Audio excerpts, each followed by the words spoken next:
2016 ජනවාරි 1 වන දිනට හෝ ඉන් පසු රාජ්‍ය සේවයට බඳවා ගන්නා ලද සියලුම රාජ්‍ය නිලධාරීන් සඳහා නිකුත් කරනු ලබන පත්වීම් ලිපිවල දායක විශ්‍රාම වැටු ප්‍රතිලාභ හිමිගැන්වීම පිළිබඳව සඳහන් කර ඇති නමුත් එවැනි සේවකයෙකු විශ්‍රාම ගතහොත් දැනට පවතින විශ්‍රාම වැටු ක්‍රමයෙන් බැහැරව සැලකීම ප්‍රායෝගික නොවන බවද ජනාධිපතිවරයා අයවැය යෝජනා ඉදිරිපත් කරමින් කියා සිටියා.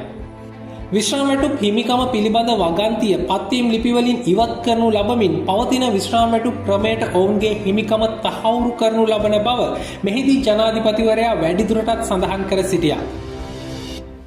දායක විශ්‍රාම වැටු ප්‍රතිලාභ හිමිකම් පිළිබඳ පත්වීම් ලිපියේ කොන්දේසිය සංශෝධනය කිරීම 2016 1 දින මතකනේ රාජ්‍ය පරිපාලන ඇමතුමා ඒ කාලේ මද්දුම භණ්ඩාර මතකද 2016 1 දිනට හෝ ඉන්පසු රාජ්‍ය සේවයට බඳවා ගන්නා ලද සියලු රාජ්‍ය නිලධාරීන් සදා නිකුත් කරන ලබන පත්වීම් ලිපිවල දායක විශ්‍රාම වැටු ප්‍රතිලාභ හිමිකම් පිළිබඳව සඳහන් කර තිබෙනවා. නමුත් මතකද? ඒක නතර විශ්‍රාම වැටුපෙන් අයින් කරනවා කියලා ගෙලින්ම ඕකනේ. විශ්‍රාම වැටුපෙන් අයින් කරන කළා තමයි පත්වීම් ලිපිය දුන්නේ. නමුත් එවැනි සේවකයෙකු විශ්‍රාමගතහොත් දැනට පවතින ක්‍රමයෙන් බැහැරව සැලකීම ප්‍රායෝගික නොවේ. විශ්‍රාම වැටුප හිමිකම් පිළිබඳ වගන්තිය පත්වීම් වලින් ඉවත් කරනු ලබමින් පවතින විශ්‍රාම වැටුප් ක්‍රමයට ඔවුන්ගේ හිමිකම තහවුරු කිරීමට කටයුතු කරනවා.